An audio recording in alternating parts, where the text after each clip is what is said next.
Ya, tema pada hari ini yaitu nilai persahabatan dan kerjasama dalam kehidupan. Tadi Ibu Martini sudah membacakan bagi kita semua ya. Di sini saya hanya fokus kepada ayat yang ke-7 sampai ayatnya yang ke-12.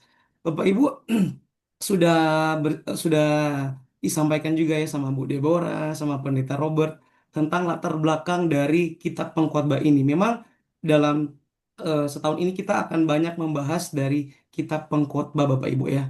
Nah, di sini kita akan belajar bersama-sama tentang nilai-nilai apa yang dimaksudkan oleh pengkhotbah ya. Kita tahu bersama kalau misalkan kitab ini ditulis oleh Raja Salomo.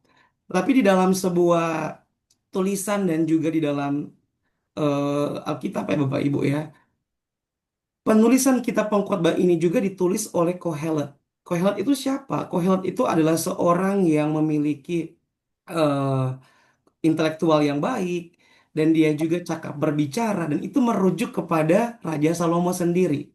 Kalau kita melihat kitab Pengkhotbah ini di dalam bahasa Ibrani, dia itu memiliki di dalam diterjemahkan dalam bahasa Indonesia, dia memiliki arti bahwa perhimpunan ya. Maka di situ ada himpunan-himpunan hikmat, himpunan-himpunan kata-kata yang ditulis oleh Raja Salomo sendiri Bapak Ibu. Nah, kita hidup di era digital, Bapak Ibu. Ada begitu banyak kebisingan, ada begitu banyak hiruk-pikuk dunia yang membuat kita terkadang merasa sendiri. Terkadang juga kita mungkin sibuk untuk mencari uang, terkadang juga kita sibuk untuk mencapai pencapaian kita, terkadang juga kita sibuk dengan kesibukan atau dunia kita masing-masing. Dan pada akhirnya kita pun merasa sendiri. Kita merasa kita nggak punya siapa-siapa. Kita merasa hampa di tengah-tengah keramaian dunia. Apakah ada perasaan seperti ini?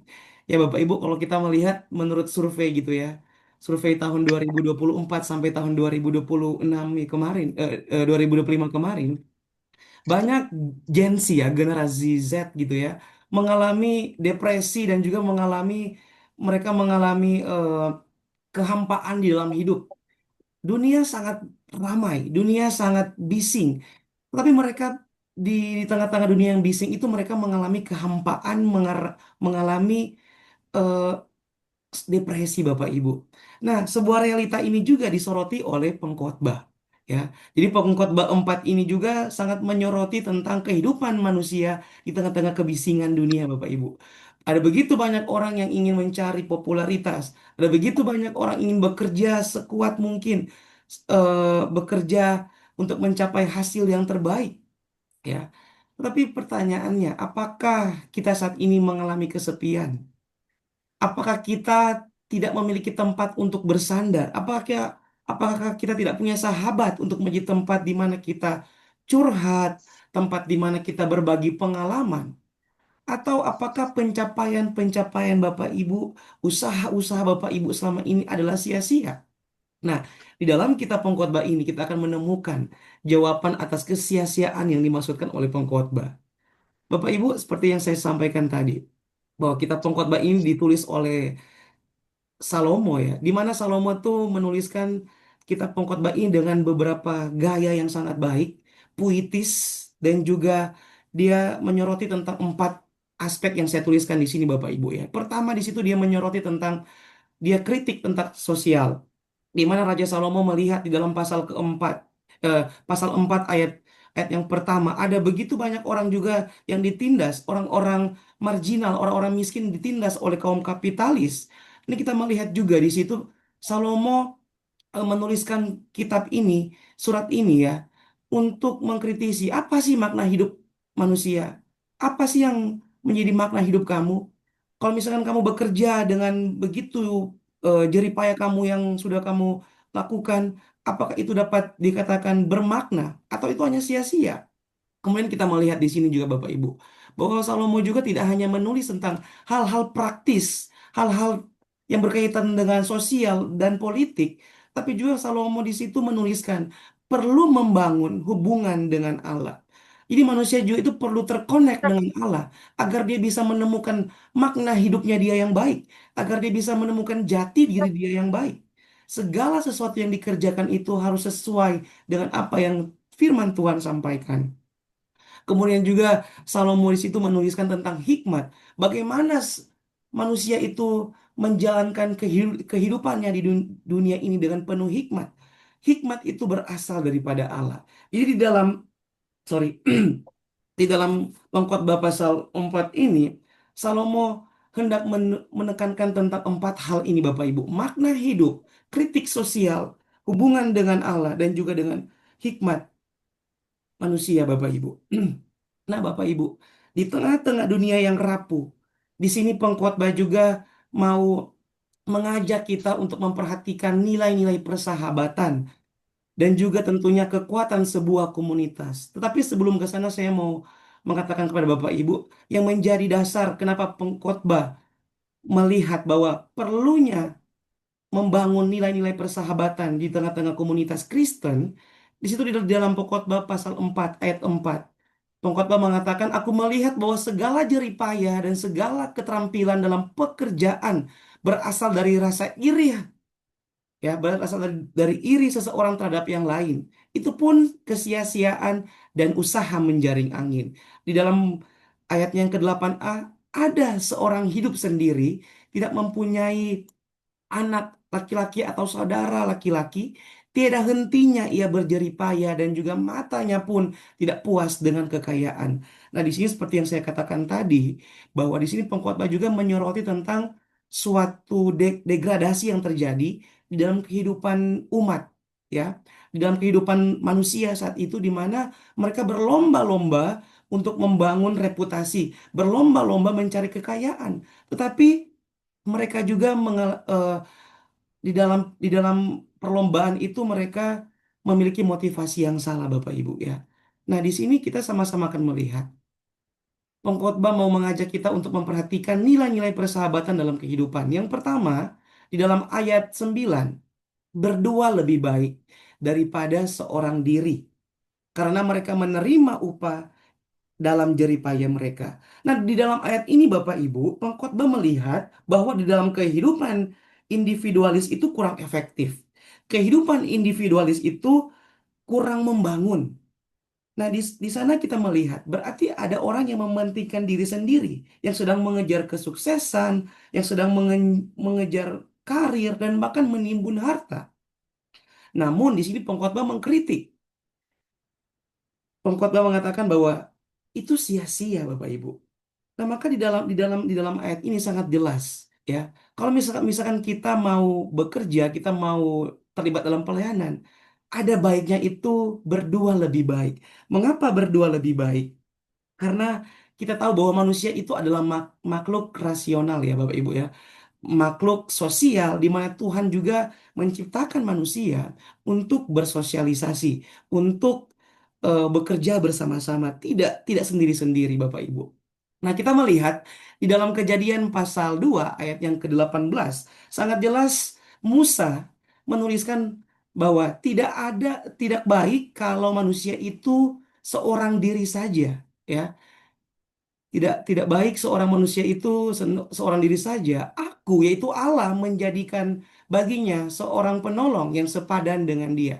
Kita melihat sangat jelas bahwa penulis kitab Kejadian menekankan bahwa manusia itu diciptakan itu adalah makhluk yang relasional, makhluk sosial yang perlu ada orang lain juga di sekelilingnya dia. Kita melihat dalam tokoh-tokoh Alkitab, Adam dan Hawa, di mana Allah menghadirkan Hawa sebagai penolong bagi Adam. Kita melihat Bapak Ibu Musa dan Harun itu di mana Allah memimpin Musa dan Harun untuk menjalankan tugas dari Allah di dalam kitab Kejadian Bapak Ibu ya. Di sana Tuhan mengutus Musa dan juga dia menghadirkan Harun sebagai juga juru bicara. Dan kalau kita melihat di dalam kitab Samuel, di mana ketika eh, Musa di dalam tugasnya ya, Harun dan Hur itu membantu Musa untuk tetap memegang tangan Musa agar tangan Musa tidak tidak jatuh Bapak Ibu. Jadi di situ kita melihat bahwa Alkitab sendiri menunjukkan bahwa manusia itu tidak bisa hidup seorang diri. Bahkan kita lihat di dalam Perjanjian Baru di mana Paulus dan Timotius juga bekerja sama untuk menjalankan misi Allah. di mana Paulus menjadi support sistemnya Timotius. Di tengah-tengah menghadapi gejolak ajaran palsu, di tengah-tengah menghadapi gejolak di mana Timotius bergumul tentang identitas diri Timotius, Paulus hadir untuk menguatkan Timotius. Dan inilah Bapak Ibu, Tuhan menciptakan kita semua itu adalah manusia yang harus bersosial, manusia yang perlu membangun hubungan dengan seorang dengan yang lain. Bagaimana dengan kita? Apakah kita sudah membangun hubungan yang baik dengan rekan kita?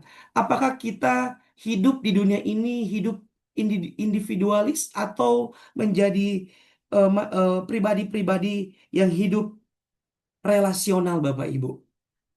Mungkin di dalam pekerjaan tidak mungkin gitu ya, di dalam pekerjaan Bu Martini bekerja sendiri. Tidak mungkin di dalam juga pelayanan pendeta Robert bekerja sendiri. Tentu saja butuh tim, butuh orang-orang yang ada di sekitarnya untuk sama-sama membantu, sama-sama menolong. Agar apa? Agar pekerjaan itu terasa lebih mudah tentunya. Agar pekerjaan atau pelayanan yang kita lakukan saat ini juga bisa sama-sama saling membangun, sama-sama bisa berkontribusi. Mungkin ada pemikiran-pemikiran yang mungkin kalau dari sisi hanya sepihak ini kurang lengkap, tetapi ditambah dengan eh, pemikiran dari yang lain bisa menjadi satu kesempurnaan, satu keindahan dalam komunitas Kristen, Bapak Ibu. Demikian juga di dalam keluarga. Kalau misalkan eh, di dalam keluarga hanya yang bekerja atau yang hanya mencari nafkah hanya suami ataupun istri, ya kalau misalkan dua-dua juga mencari nafkah itu ada lebih baik, ada plusnya Bapak Ibu ya. Nah, kita lihat di dalam Roma pasal 12 ayat 15, bersukacitalah dengan orang yang bersukacita dan menangislah dengan orang yang menangis. Bapak Ibu, ayat ini juga mau mengajarkan kepada kita bahwa Paulus dan pengkhotbah ingin menunjukkan bahwa kehidupan Kristen bukan hanya tentang pengalaman pribadi, tetapi juga tentang bagaimana manusia itu bisa berbagi kebahagiaan dan beban dengan orang lain. Seperti yang saya katakan tadi, bahwa Tuhan menciptakan manusia itu bukan individualis, tetapi adalah relasional, Bapak Ibu. Dan kalau kita melihat bahwa membangun dan menjaga hubungan yang sehat dengan orang lain bukan hanya sebuah kebutuhan emosional, tetapi juga ini adalah bagian dari desainnya Tuhan bagi umatnya. Jadi kalau misalkan kita kita sekalian punya sikap yang mungkin karakter gitu ya, yang individualis, mari sama-sama kita coba cross check diri. Kita perlu orang lain untuk menolong kita, kita perlu orang lain untuk bekerja sama dengan kita. Mungkin saat ini dunia mengatakan kamu tidak perlu teman. Ya, mungkin dunia saat ini mengatakan, ah kamu hebat sendiri, kamu bisa kok kerjain sendiri, kamu bisa kok tanganin sendiri. Tapi ingat Bapak Ibu, firman Tuhan dalam Pengkhotbah pasal 4 ayat 9 mengatakan, firman Tuhan mengatakan dua lebih baik. Berarti apa? Jangan mengerjakan segala sesuatu sendirian. Memang ada bagian-bagian dalam kehidupan kita, pekerjaan-pekerjaan yang kita lakukan itu perlu kita lakukan sendiri. Tetapi Bapak Ibu, ada juga hal-hal yang perlu kita kerjakan bersama-sama. Perlu kita kerjakan dengan tim. Perlu kita kerjakan dengan satu ataupun lebih dari satu orang. Jangan kita sendiri, nanti kita burn out Bapak Ibu. Amin ya Bapak Ibu ya. Kemudian di poin yang kedua, sahabat itu hadir menjadi penolong, bukan penonton. Di sini sangat jelas dan sangat menarik bahwa Salomo dia melihat satu degradasi yang terjadi, disfungsional relationship yang terjadi di tengah-tengah umat. Bahwa terkadang ketika umat saudaranya mungkin mengalami kejatuhan ataupun dia mengalami kesulitan, mereka hanya menonton. Sangat jelas di dalam ayat 4. Ini juga merupakan sebuah kritik di dalam pasal 4 ayat 1. Di situ saya bacakan bagi kita. Pengkhotbah melihat bahwa aku melihat segala penindasan yang dilakukan di bawah matahari. Lihatlah air mata orang-orang yang ditindas dan tidak ada yang menghibur mereka. Jadi sangat jelas Bapak Ibu. Ada disfungsional di sana. Ada degradasi yang terjadi di sana. Bukannya seorang sahabat dia menolong sesamanya, tetapi apa? Dia menjadi penonton atas kesulitan, atas penderitaan yang saudaranya alami. Nah, maka dari itu pengkhotbah melihat dan dia mengkritik. Nah, di dalam ayat ini pengkhotbah memberikan sebuah solusi. Jangan jadi penonton, jadilah apa? Jadilah seorang penolong bagi saudaramu yang mengalami kesusahan. Ya, di dalam ayat 10, ayat 11 dan sampai dengan ayatnya yang ke-12, pengkhotbah mau menunjukkan kekuatan komunitas yang kuat adalah saling memperhatikan, menjadi support system, menjadi pribadi yang membawa kehangatan dan nilai-nilai persahabatan yang tidak dapat dikalahkan Bapak Ibu. Nah, maka dari itu kalau kita melihat di dalam ayat yang ke-12, pengkhotbah mengilustrasikan sebuah komunitas yang Kristen. Komunitas Kristen yang kuat, Bapak Ibu, itu diibaratkan seperti kalau dalam terjemahan baru 2 menuliskan pilinan tiga utas tali yang kuat, yang tidak mudah putus. Kita bayangkan Bapak Ibu ya, tiga tali yang digulung seperti itu ya, di pilinan gitu ya, mau ditarik gimana pun tidak akan putus Bapak Ibu. Ini menunjukkan apa? Menunjukkan sebuah kualitas, menunjukkan sebuah kekuatan dan juga ketangguhan Bapak Ibu. Nah, pertanyaannya bagaimana dengan kita? Apakah ketika saudara kita mengalami kesulitan, saudara kita mengalami kegagalan, saudara kita mengalami keterpurukan, apakah kita hadir sebagai penonton atau menolong mereka yang di dalam titik-titik terendah hidup mereka? Dan ini juga menjadi kritik bagi gereja saat ini Bapak Ibu. Apakah gereja mau hadir bagi jemaat, bagi umat Tuhan yang mengalami kerapuhan hidup, jemaat-jemaat Tuhan yang mengalami masalah-masalah di dalam hidup mereka, masalah sosial, masalah penolakan. Ini bukan hanya disampaikan bagi umat, tetapi ini juga disampaikan bagi gereja saat ini Bapak Ibu. Peranan gereja juga sangat penting di dalam memperkuat tali persaudaraan antar jemaat Bapak Ibu. Nah, di sini saya sangat melihat satu hal yang sangat baik bahwa Salomo, pengkhotbah, mau menunjukkan bahwa komunitas Kristen yang sehat, komunitas yang bertumbuh adalah komunitas yang dibangun dari kekuatan relasi yang baik, kekuatan yang sehat, kekuatan yang memiliki kualitas. Jadi bukan hanya ibadah yang berkualitas, bukan hanya gereja yang berkualitas, tetapi mencetak pribadi-pribadi yang berkualitas. Ketika menghadapi masalah, tidak cengeng. Ketika menghadapi pergumulan hidup, tidak tidak tidak ngambekan Bapak Ibu. Tetapi di sini mereka bisa menghadapinya bersama-sama dengan kesulitan-kesulitan yang terjadi. Namun juga kita melihat bahwa komunitas yang sehat, komunitas juga yang dibangun dengan nilai persahabatan yang baik, tidak kompromi dengan dosa. Kita melihat Nabi Nathan dan Daud. Memang Nabi Nathan dan Daud itu tidak bersahabat, tetapi Nathan itu adalah nabi yang berada di dalam kerajaan Daud, Bapak Ibu. Di situ kalau kita melihat bahwa ketika Daud jatuh di dalam dosa, Nathan dia berani menegur Daud akan dosanya dia. Komunitas yang sehat adalah komunitas yang berani menegur dosa.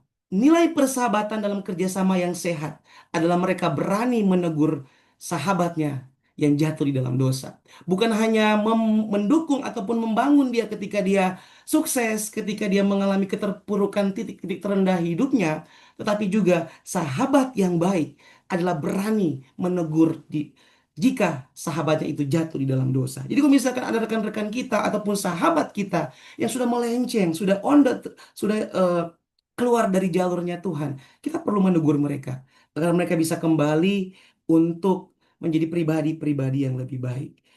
Kita perlu menegur mereka yang jatuh, tapi juga kita perlu merangkul mereka yang jatuh untuk datang kepada Tuhan dengan prinsip kasih dan juga prinsip yang sudah firman Tuhan sampaikan kepada kita.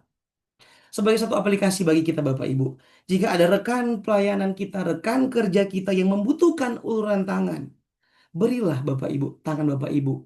Selagi Bapak Ibu masih bisa untuk membantu mereka, bantulah mereka Bapak Ibu. Tolonglah mereka. Jika mungkin di dalam pelayanan teman-teman kita ada yang mungkin mengalami burnout, hadirlah dan memberikan mereka kekuatan.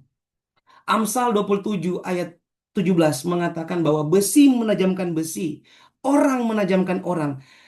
Tidak jarang di dalam gereja juga ada konflik, pasti ada konflik. Tapi Bapak Ibu ingat prinsip firman Tuhan pada pagi ini. Besi menajamkan besi. Artinya apa?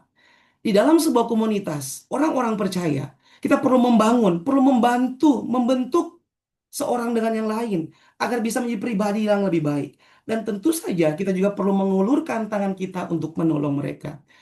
Di dalam komunitas, dalam persahabatan tidak terlepas dengan namanya itu konflik. Pasti ada konflik.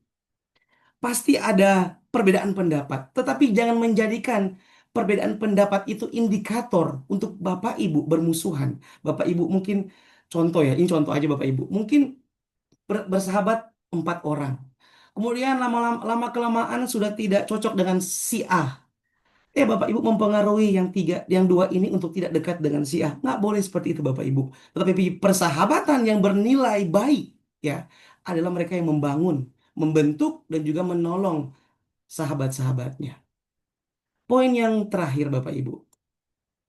Sahabat itu mengasihi tanpa alasan dan memberi tanpa balasan. Sekali lagi Bapak Ibu ya, sahabat yang baik ya, nilai persahabatan dan kerjasama adalah sahabat yang mengasihi tanpa alasan dan juga dia memberi tanpa balasan. Kita melihat role model ini ditunjukkan oleh Yesus sendiri. Dalam Yohanes pasal 15 ayat 13 mengatakan bahwa tidak ada kasih yang lebih besar daripada ini. Daripada ini apa itu Bapak Ibu? Yakni seseorang memberikan nyawanya demi sahabat-sahabatnya. Di sini saya mau memberikan satu perbandingan. Pengkhotbah atau Salomo ingin menunjukkan kepada kita, Bapak Ibu, suatu realitas yang terjadi. Tetapi Yesus hadir melampaui realitas untuk menjadi sahabat bagi manusia. Di dalam ayatnya yang ke-13 tadi, Bapak Ibu ya, kita melihat bahwa Yesus memberikan nyawanya bagi sahabat-sahabatnya. Sahabat-sahabat itu siapa? Itu kita semua, Bapak Ibu. Yesus hadir untuk kita, sahabat-sahabatnya. Jadi tadi pengkhotbah itu menunjukkan sebuah realitas yang terjadi. Tetapi Yesus hadir dan dia melampaui realitas itu untuk menjadi sahabat bagi kita. Maka kalau misalkan kita lihat, Allah hadir sebagai sahabat bagi manusia tanpa batasan, tidak ada dia meminta balasan dari apa yang sudah dia kerjakan dalam hidup manusia. Tidak ada Bapak Ibu. Jadi Bapak Ibu, kita juga diingatkan. Ketika kita mau memberi, ketika kita mau menolong orang lain, jangan berpikir bahwa dia akan membalas. Jangan berpikir bahwa dia akan, contoh ya, mungkin sahabat kita, tetangga kita lagi kesusahan terus kita kasih dia satu buah telur supaya dia bisa breakfast ataupun dia makan malam gitu ya. Dan kita berharap nanti dia akan kembalikan 1 ekor ayam. Bukan seperti itu Bapak Ibu. Tetapi ketika kita memberi, kita beri tanpa kita menginginkan ada balasan. Dan juga hal ini juga menunjukkan kepada kita bahwa jangan kita menjadi pribadi yang eksklusif, membuat sebuah kelompok-kelompok tertentu untuk kita sendiri. Tidak bisa Bapak Ibu. Yesus hadir untuk menembus tembok-tembok yang ada. Dia meruntuhkan tembok-tembok pemisah antara orang Yahudi dan orang non-Yahudi, antara rasi ini dan rasi itu Bapak Ibu. Jadi sama-sama mari Bapak Ibu, kita menjadi sahabat bagi orang-orang yang ada di sekitar kita. Tuhan tidak merancang manusia untuk menjalani hidup ini sendirian, tetapi Tuhan memberikan teman kepada manusia untuk saling mendolong dan saling mendukung dan bahkan menjadi wadah. Pada pagi ini firman Tuhan melalui kitab pengkhotbah mau menantang kita ya. Mau menantang kita orang percaya untuk bisa menjadi sahabat bagi orang-orang yang rapuh meskipun diri kita sendiri pun rapuh Bapak Ibu. Sebagai sebuah kesimpulan pada perenungan kita pada pagi ini. Kerjasama itu penting. Buanglah ego dan sikap individualisme. Dan juga hadirlah sebagai penolong, bukan penonton, dalam titik-titik terendah sahabatmu, rekan pelayananmu, keluargamu, bahkan rekan di dalam lingkungan, mungkin di kompleks. Dan mari sama-sama Bapak Ibu, kita mengikuti teladan Yesus yang dia setia dan konsisten untuk hadir bagi sahabat-sahabatnya. Dan biarlah kita semua di sini menjadi komunitas Kristen yang saling membangun, saling memperlengkapi untuk kemajuan dan juga untuk kerjasama di dalam pelayanan yang ada di GSRI Kebayoran Baru. Biarlah perenungan pada pagi ini bisa menuntun kita untuk menjadi sahabat-sahabat yang memiliki kualitas Bukan hanya sekedar ikatan emosional, tetapi juga sebuah ikatan relasi yang baik, yang membuat kita bertumbuh, yang membuat kita juga semakin maju di dalam Tuhan dan juga kerohanian kita. Demikian firman Tuhan pada pagi ini. Minta dengan kasih Pendeta Robert untuk memimpin dalam doa. Mari kita berdoa. Bapa di surga, kami bersyukur untuk kesempatan kami boleh beribadah, berdoa bersama-sama dengan sehati, dan juga kami sudah mendengarkan kebenaran firman-Mu yang sudah disampaikan oleh hamba-Mu, Evangelis Wahyu Lasut, agar kami memiliki hikmat di dalam menjalani kehidupan kami. Ada begitu banyak motivasi sebagaimana digambarkan oleh kitab pengkhotbah. Motivasi dalam bekerja, motivasi dalam hidup. Banyak orang mengalami hal-hal yang sia-sia karena tidak memiliki hikmat, karena sesungguhnya mereka yang tidak mendapatkan anugerah Tuhan, mereka jauh dari hikmat dan kebenaran. Namun sering juga terjadi kami yang sudah memiliki anugerah keselamatan juga bisa hidup dalam kesia-siaan ketika kami jauh dari Tuhan, dan ketika kami memaksakan kehendak kami pribadi, dan ketika motivasi kami salah. Sebagaimana digambarkan, ada orang bekerja keras, berjuang, gigih dalam bekerja, tetapi motivasinya karena iri hati dan kompetisi. Itu pun akan menjadi kesia-siaan dan usaha menjaring angin bagi anak-anak Tuhan jikalau motivasi bekerja bukan untuk Tuhan. Oleh karena itu, luruskan motivasi kami agar kami memuliakan Tuhan dalam setiap hal yang kami lakukan, ketika kami bekerja dan ketika kami melayani. Dan juga ada aspek-aspek yang diajarkan pagi ini agar kami tidak mengandalkan kekuatan kami sendiri. Orang lain dapat juga menjadi tim yang makin membuat kami melayani makin maksimal, dan juga memberi keuntungan mutual bagi satu sama lain. Dan terutama ketika kami melayani di gereja, kami harus saling menopang, saling mendukung, saling menguatkan, tidak mementingkan kelompok masing-masing, tidak iri hati, tidak membanggakan diri, dan tidak merendahkan orang lain. Mampukan kami rendah hati di hadapan Engkau ya Tuhan, agar tidak sia-sia apa yang kami lakukan. Terima kasih untuk hamba-Mu, berkati Ibu Martini yang juga sudah menjadi liturgos, tetap setia, semangat, bersukacita melayani Tuhan. Juga Evangelis Wahyu yang sudah menyampaikan kebenaran firman Tuhan, terus pelihara, sertai berkati urapi pelayanannya menjadi berkat bagi jemaat dan bagi kemuliaan Tuhan.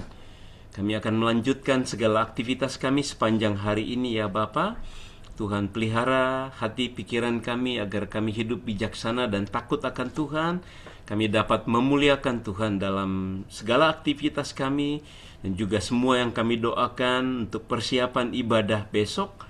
Tuhan yang berkati dan sempurnakan, dan juga Tuhan yang gerakan jemaat untuk setia dan takut dan hormat akan Tuhan, memelihara hari Sabat beribadah dengan tulus untuk mendekat menghampiri Tuhan. Biar seluruh jemaat boleh berkumpul beribadah bersama-sama. Terima kasih Bapa. Biarlah Tuhan yang mencurahkan sukacita, damai sejahtera yang limpah dan kekal bagi kami semua. Terpujilah Engkau Bapa. Dalam nama Yesus Kristus kami berdoa. Haleluya. Amin. Baik Bapak Ibu dan Saudara